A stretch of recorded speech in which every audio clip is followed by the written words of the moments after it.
Um, is there a difference in the types of suicides that you see with younger people versus older, or is it kind of the same kind of scenario?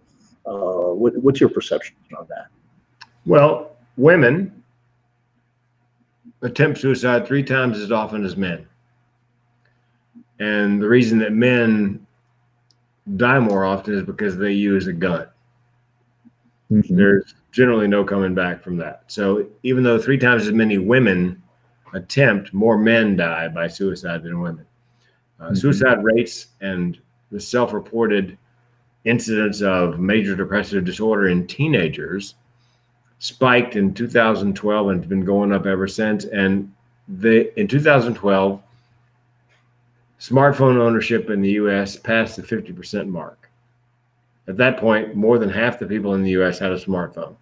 And that number's gone up every year, as has the teenage rate of suicide, as has the teenage rate of self-reported major depressive disorder.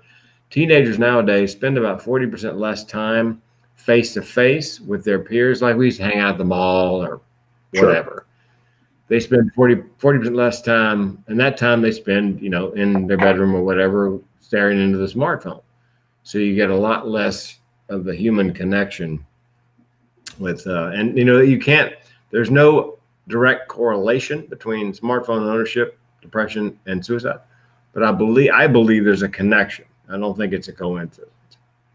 Mm-hmm. And the loneliest people in the United States at this moment, you would think, would be the 80-year-olds who are in a nursing home. It's young women, young teenage girls are the loneliest people in several studies in the U.S. at this point in time.